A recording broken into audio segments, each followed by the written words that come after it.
Right, welcome back. Last time, we went ahead and declared war on Saxony in order to get Bohemia in a war without having to deal with, like, Scandinavia and the Ottoman Empire at the same time. Actually dragged in the Ottoman Empire, although they're busy in a different war right now, so... Probably not something I can do anything about. But I did grab 3 new provinces off of Bohemia. And I've remembered that I can actually get pretty close to vassalizing these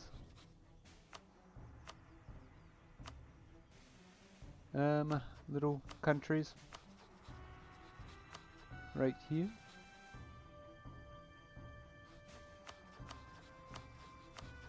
No, not this one.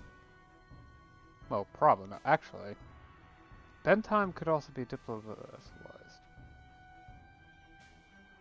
Huh. Well, something to look to in later. I still need to handle things like eventually annexing the rest of Magdeburg, and grabbing these last 2 provinces in order to complete the Brandenburg full Pommern mission, in order to get permanent claims on the Upper Saxon Circle, which is this spread right here. And I can start heading my way into actually fighting Saxony for their land instead of doing it on the side, just declaring war on them just to get some extra territory. That sort of a thing. Yeah, so right now I'm working on building up the Bohemian spy network in order to grab claims to make things easier to core and less aggressive expansion, etc. And as well as improving relations with Göttingen as a first step towards creating a set of vassal states to be annexed at a later date. Though eventually I'm going to have to go up against Spain. There's not really anything I can do about it. Yeah. But that's going to take a long while. Oh, and we also teched up a bit. Yay. Right, let's get to it.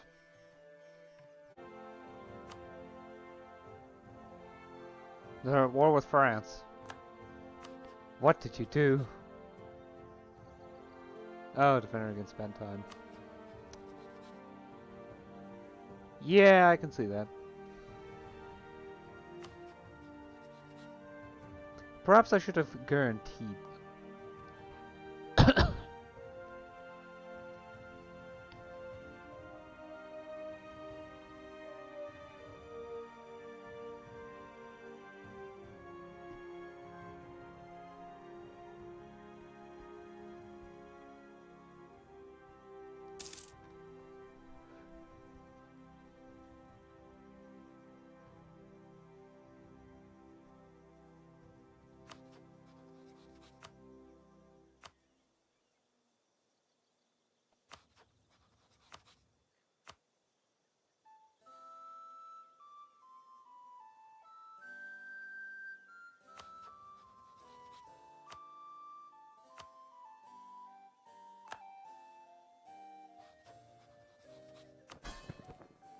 9% liberty desire. Yeah, that's not much.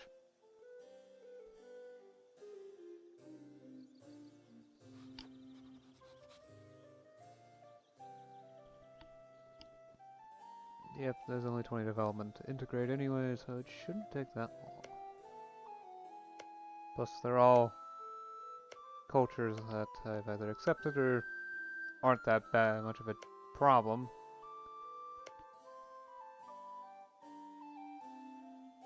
Specifically Eastphalian, which is a culture I've not run into yet. Though there's not many Eastphalian provinces in the first place.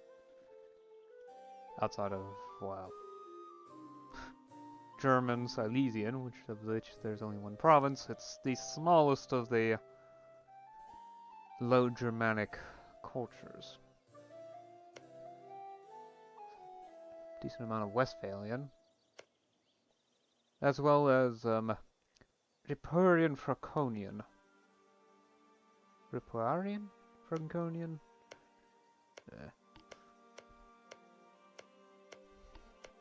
Just includes Letzeburg. Okay.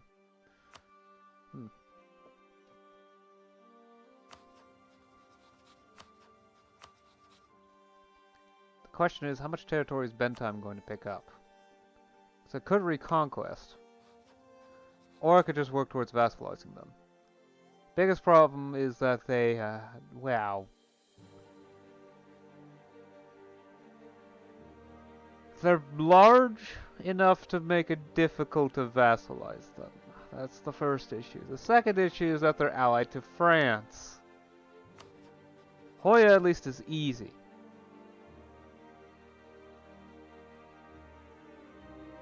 Well, easy to handle. Sort of dealio.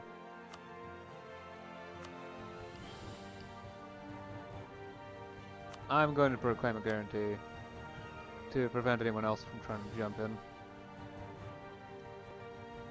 I don't think anyone else can jump in, but it will prevent anything from happening in the future.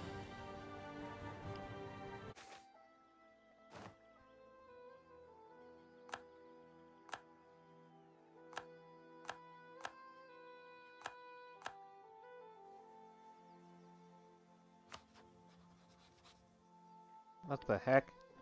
Why did Brunswick end up forming?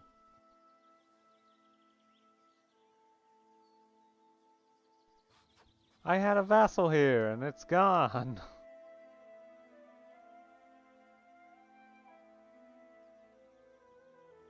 Oh, come on. I don't even know what happened here. Really?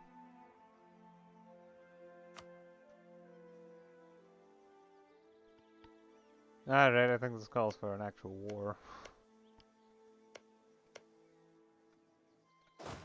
Forced vassalization? Yeah. Alright, let's start up that war, but I'm not actually going to be able to do anything.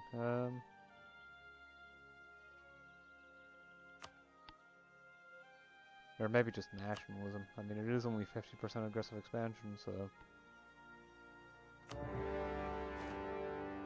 And no one's defending it, so... May as well.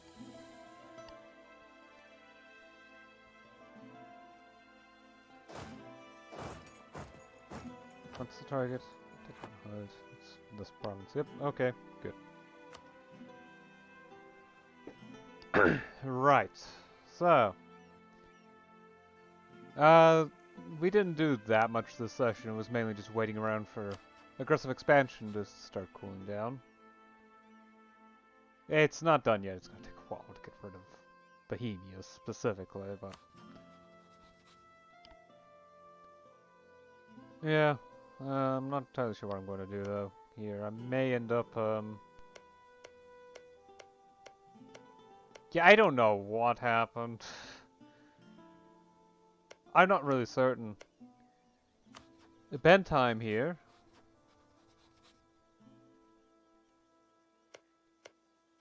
Ended up conquering 3 provinces of Ahoya. There were 2 provinces of Ahoya left, and then I also had these 3 provinces under me as a subject, because I diplo-vassalized them. And then, something happened, and now we have Brunswick here as a unified country. I'm not entirely certain what happened, but yeah, I'm not going to allow this stuff to slip out of my hands when I spent that much effort trying to get it. I spent 75 ducats on a gift. Just for this to happen. Yeah, no, I am getting my money's worth.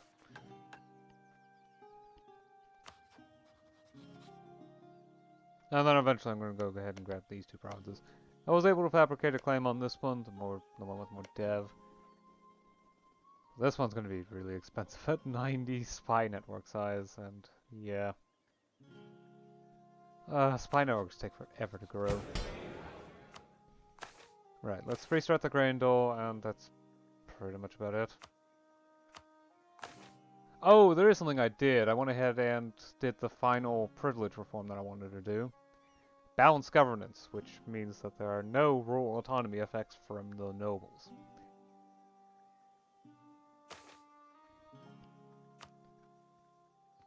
One really positive element of that is that, well, I now no longer have to deal with, yeah. There's no more reforms. I mean, I did do this. So the gentry are now completely exempt from manpower stuff, but I don't even use gentry manpower anyway, since I now use a professional army. Though I haven't moved to general conscription, I don't really plan to, because that would double the size of my army, and my army's already massive as it is, so... I really don't like it. Heck, my budget's strained, just trying to keep everything together here.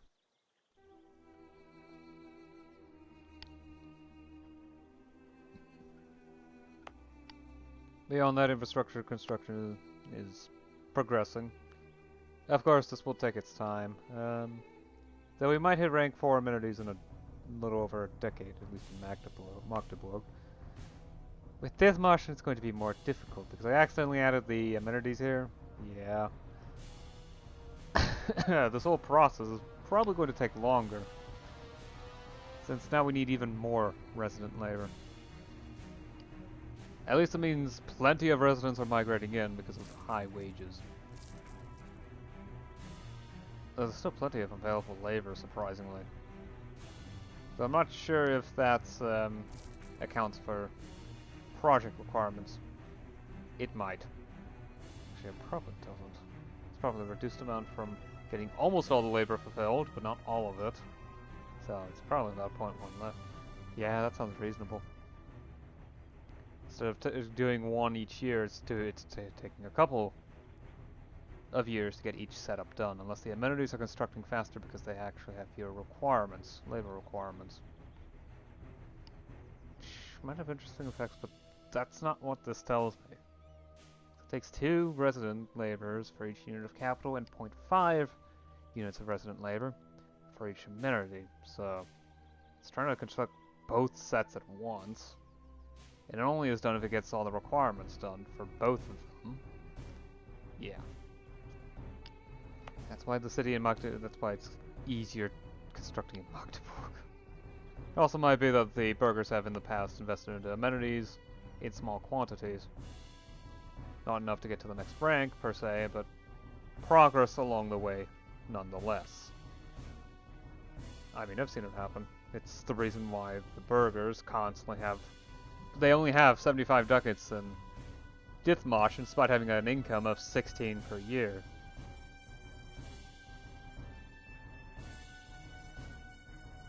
Just behind the nobles. At least noble power is steadily reducing, although that might just be from new conquests.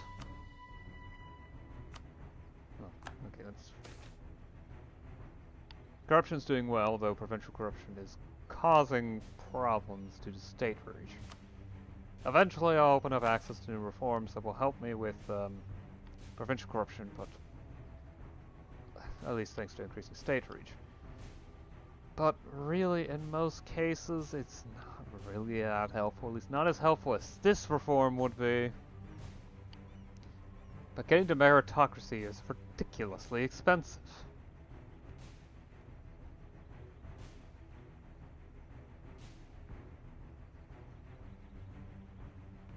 Plus all this oversight tends to increase administration costs. At least provincial reform, once I get it, will dramatically reduce provincial costs, well, these costs. But practically every boost to provincial, well, everything that improves provincial corruption outside of this one, and this one, is going to, oh, and this one, okay. Everything requires either 80 state reach, is basically the wage boost, which will reduce provincial corruption over the board, but it's hard to predict how exactly. How much exactly? Or it requires irregular examinations, which I'm working on. And it's going to take a long time for that one in the first place. Meritocracy is extremely difficult to obtain. At least my ruler admin skill is high, so that helps. And state corruption is low. Provincial corruption is more inconsistent, but yeah. At the very least, Magdeburg will also get it as well, but I'm going to need to improve civil examinations specifically, and then I need to get means of recruitment up 3 levels in order to start inventing this. And means of recruitment. Where is it?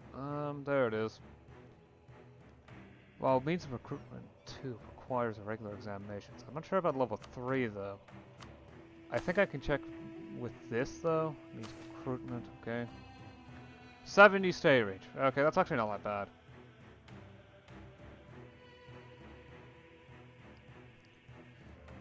I've actually acquired that, I just need the influence for it. But again, in order to get all that, I need to get a rank 3 capital. And that's going to take at least 13 years, probably longer. It could be 20. The worst case scenario is 26. But it could easily be 20. I'm probably not going to expect anything to work until 70-30. Oh well. At least once that happens, I will no longer have to deal with the issue of provincial corruption. Or at least not nearly to a degree as I am now. At least not from state reach. And once that happens, the efficiency of my taxation will go through the roof. Because right now I'm losing some money to corruption. Actually, I can check how much. Okay, so total tax revenue should be 730 ducats, but due to provincial corruption getting in the way, it's reduced by about a third, by a little over a third. Specifically 250 ducats. So instead I'm earning around 480 a year. Which, thankfully, is divisible by 12, so I can easily tell you how much we earn each month. It's 34 ducats each month. However, the army is also insanely expensive. From army maintenance, which is for standing troops, it's 5.5 ducats a month. Manpower in total is 180 a year, which, again, is a lot. It's about 15 ducats a month. So I'm spending about 20 ducats a month already. So almost 2/3 of my taxation goes straight to paying for the army. That's because professional armies are just plain expensive. However, it was a great way to get myself a heck of a lot of manpower very, very easily without having to rely on the nobles, which are fickle, and also were pretty weak at the time. Somewhat. Further professionalization will help me break from this and become more powerful while also producing the amount of manpower that I get from peasantry property, which will also make things cheaper. Sure, it means I'm going to have to invest more points, but I'm already at the point of granularity where I can either choose to maintain a massive army or try to half it and hope that I can still maintain 16k without running into force limit issues. Yeah, it's a lot. But we're handling well. The balance is doing fine. Apparently we just got a massive influx in cash. I'm not entirely certain what. Oh, the Graindle. The Graindle. Yeah, it's not much, but it's still something. Yeah, okay. I've gone on for long enough, for sure. Just a bit annoyed by that incident. Seriously. A new nation forms and eats up my vassals' state. I literally just went through the effort of turning them into my vassal diplomatically, and then this happens.